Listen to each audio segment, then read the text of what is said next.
I've admitted that I don't want to drink anymore. I'm an alcoholic. Word you want to use. Alcohol use disorder, alcohol dependent, just want to stop drinking. Whatever works for you. Saying I'm an alcoholic, that's something that works really well for me. So actually going into an Alcoholics Anonymous meeting for the first time is really, really hard, and it's terrifying. Maybe it wasn't for you, but it was terrifying for me. So if I'm going to take that step, going to these meetings, meeting these new people, feeling like I'm being judged, and then you look around and you're brand new and they ask you, who is new? And I raise my hand. My name's Matt. I'm an alcoholic. I'm new. That's hard to do because you got all the attention on you. I'm Matt. Hey, I'm Steve. Hey, I'm John. This is the Sober Friends Podcast.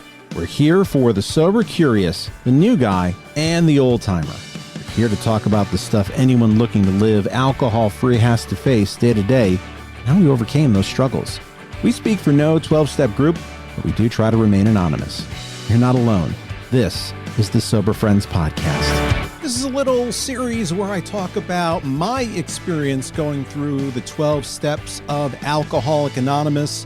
And I wanted to do this because I think it's going to help you, if you're brand new, even if you've been around quite a while. Hearing somebody's experiences with the steps, their personal challenges, their successes is something that's only going to help you and be supportive.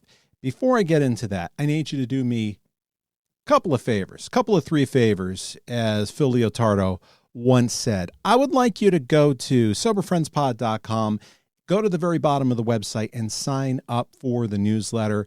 I create a blog style post every single week that's based on the podcast, but not necessarily just saying, hey, we talked about this, this, and this, and go subscribe. I'm trying to do something in writing that's a little bit different, and then it does link to the podcast. And from time to time, I may want to ask you some questions in a survey environment to learn more about you. All right, number 2, I would love for you to go to Apple Podcasts, give us 5 stars, and give us a review. Go to Spotify. Give us a rating there and help other people learn all about this podcast. And when I do these solo, I'm going to put it on YouTube at Sober Friends Pod. That's the universal name for everything. And now I'm going to tell you all about my experience with Step 2. Step 2, where it talks about God for the first time. Many people think that Step 2 is really about that's where you had to start talking about God and you make that connection, but it really is not. On this step, it's really about came to believe that a power greater than ourselves could restore us to sanity. Nowhere in there does that say you have to find your power greater than God right there. What it means is you're opening the door to it, that you are open-minded. When I was drinking, there was a lot that I was closed-minded about, and that was a problem. I wasn't humble enough, and that was a problem, and that caused me a lot of problems. So getting sober was the hardest thing I ever had to do. My friend Chris tells me every single time, because I forget this, of when there's something that I have to do that's hard, I want to get on a new exercise plan. I want to lose some weight. I can't do it. It's too hard. And he says to me, Matt, you stopped drinking. And that is something that is a hell of a lot harder than what you're about to do. And he's right.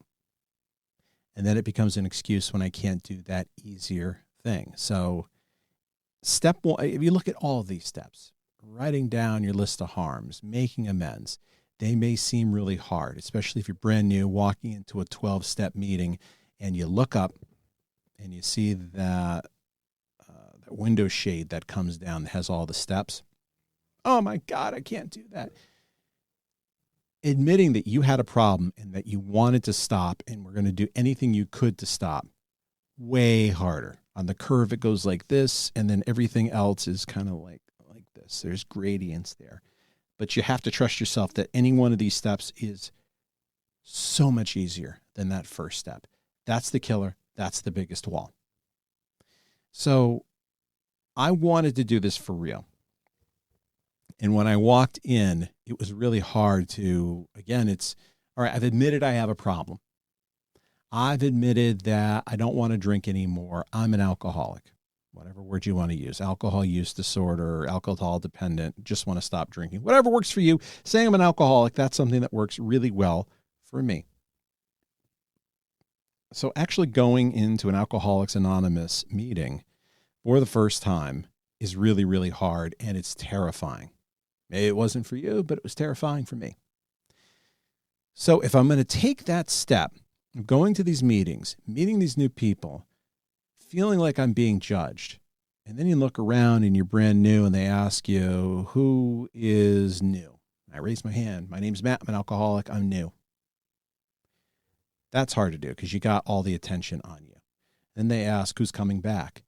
Well, the first time I heard that, I thought coming back meant I was on vacation for a week, or I skipped a week, so I'm coming back. Now, coming back means I was sober and I went out and got drunk again. I had a relapse and I'm trying this again. You're admitting failure. That's not something I wanted to do. And especially as I got rolling 1 month, 3 months, 6 months, and I got to know these people and they began to trust me, I felt like I'd be violating their trust if I went back out and they would tisk me. Tisk, Matt, you did a bad thing. So I didn't want to go do that. It was a lot easier just to do the steps. And I was ambitious and felt, if I could really get an A+ on every single one of these steps, I am going to get a 4.0 grade point average when it comes to graduating Alcoholics Anonymous. And I'm going to be on the Mount Rushmore of people who went through a 12-step group. Pretty egotistical about that, seeing as there is no grade and there's no graduation. The 4.0 is, I didn't drink today. That's it. There's different grades of people you look at and say, yeah, that's somebody who has really good sobriety. Maybe I want that person to be a sponsor. I'm going to look to them for help. But I don't have to do this perfectly because there is no end of year review on my accomplishments. But put that aside, I wanted to do this great. So when we got to step 2, that God thing of came to believe that a power greater than ourselves could restore us to sanity, I was going to be open to it. I remember the first time I went to the Thursday night men's meeting in South Windsor, Connecticut. Somebody pulled me aside and said, don't worry about the God thing. Don't worry about the God thing. You don't have to, because there are a lot of people who come in and it feels like a deal breaker. And I understand why the old timers would go to you and say, don't worry about the God thing, because they don't want to scare you away. We want people to get sober. So put it away for now and just keep listening to what's going on and keep not drinking. That's important. But that wasn't an issue for me. And I told that guy, Sam, I said, Sam, that's not an issue for me.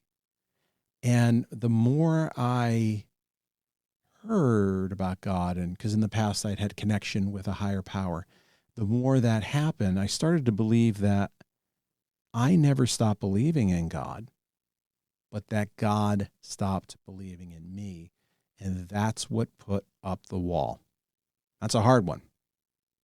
I've come and gone with belief since then, but right up there, I'm like, okay, I feel like God has stopped believing in me. How do I get past that?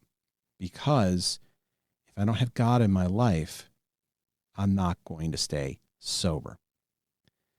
Back in the times in the big book when Bill was writing it, the 1930s, the idea of a power greater than me really was the Protestant Christian God, where only Jesus Christ could save you. It was explicitly a Christian higher power. And in the writing and in the editing, and as time went on, that view opened up to, let's talk about your own conception of what a higher power could be.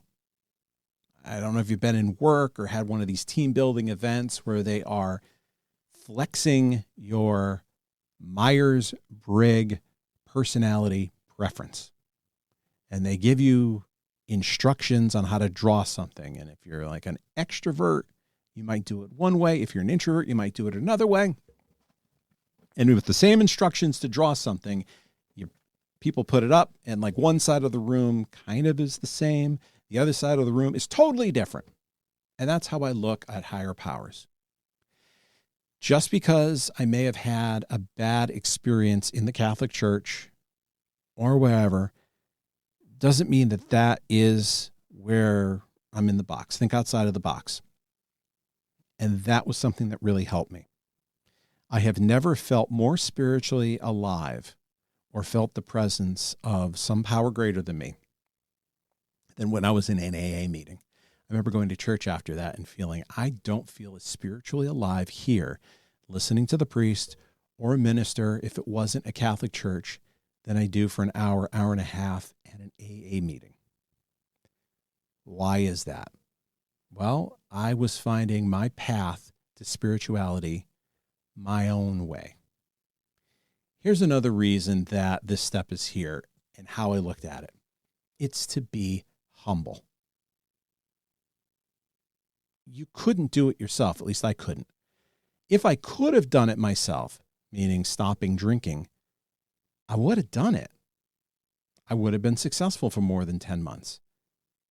But I wasn't able to. I needed something more than what human hands were going to help with.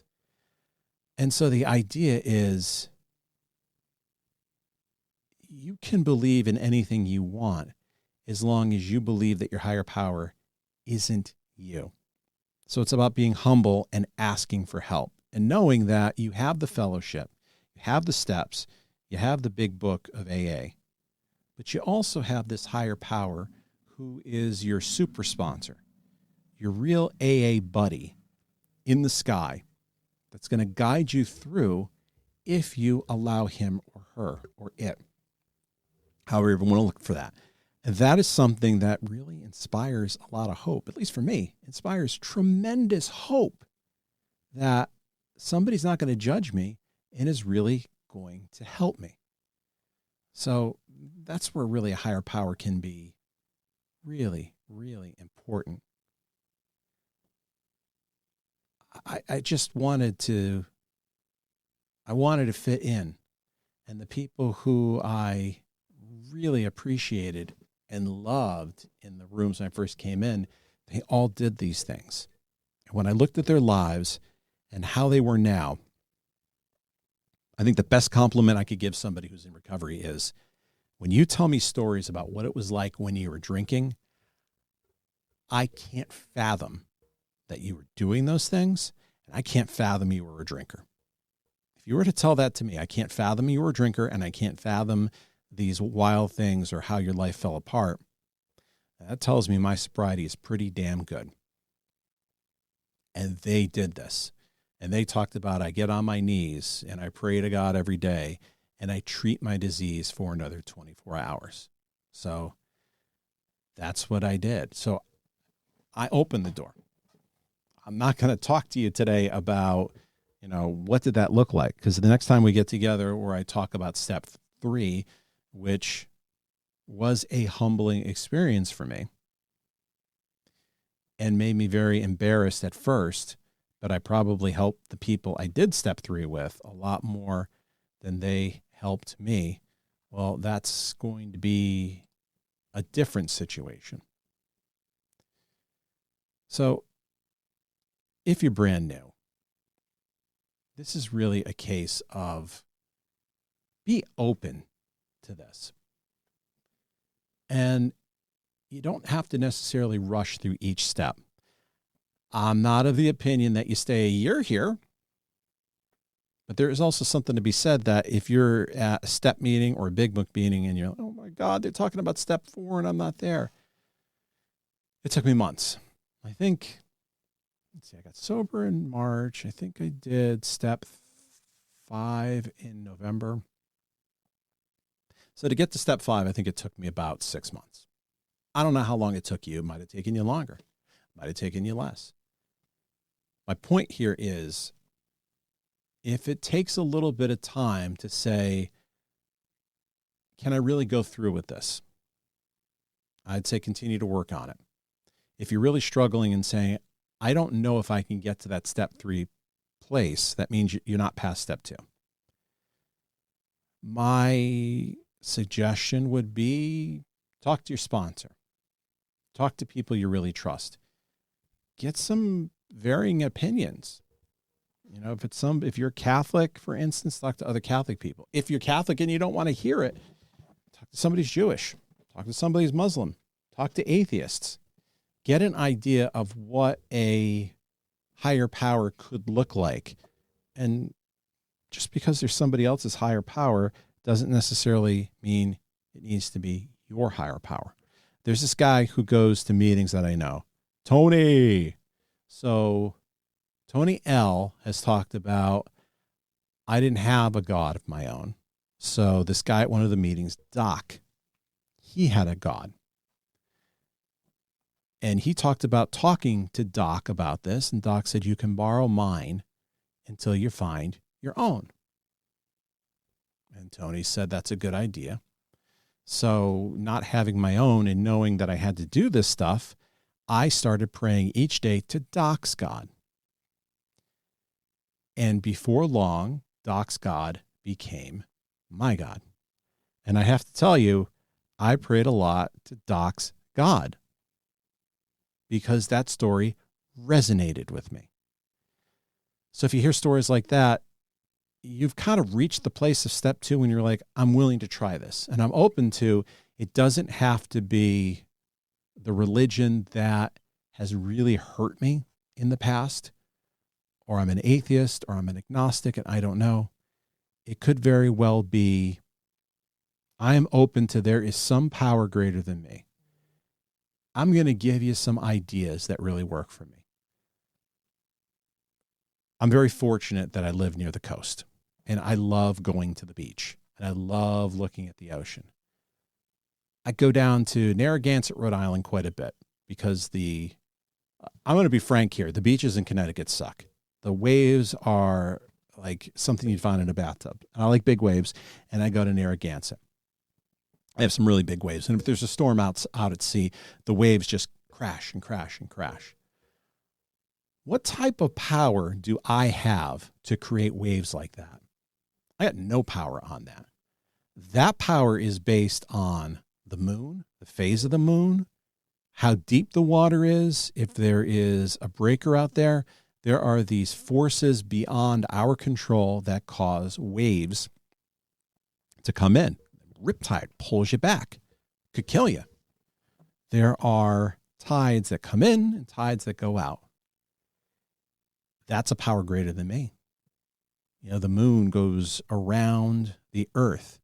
It has different phases, and it does certain things to the earth, like the tides. That's a power greater than me. That moon getting here and colliding with some planet colliding with the earth, breaking a chunk off, and having the moon out there, that's greater than me.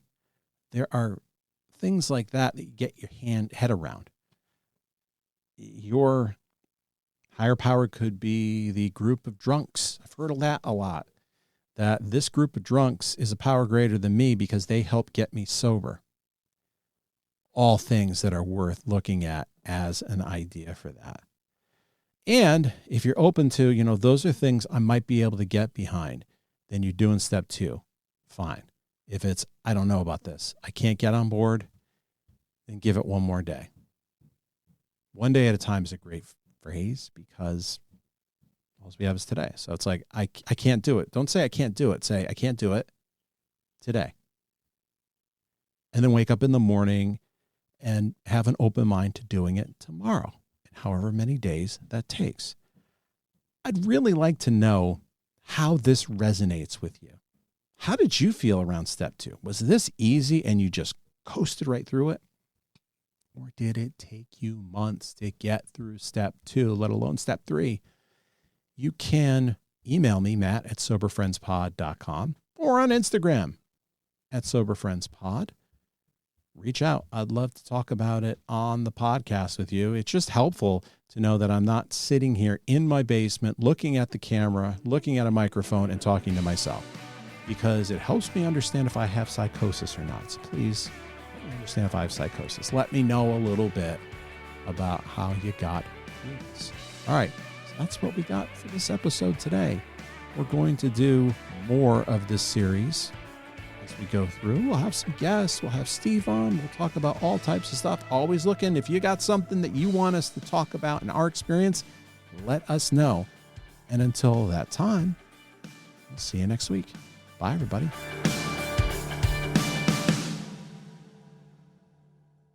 You made it this far into the podcast. That tells me you're a pretty big fan.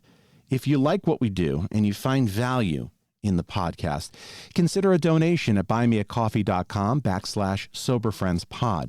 Your donation keeps us on the air to help out the new guy and helps us defray some of our costs. If you find value in our podcast, please consider a donation at buymeacoffee.com/soberfriendspod.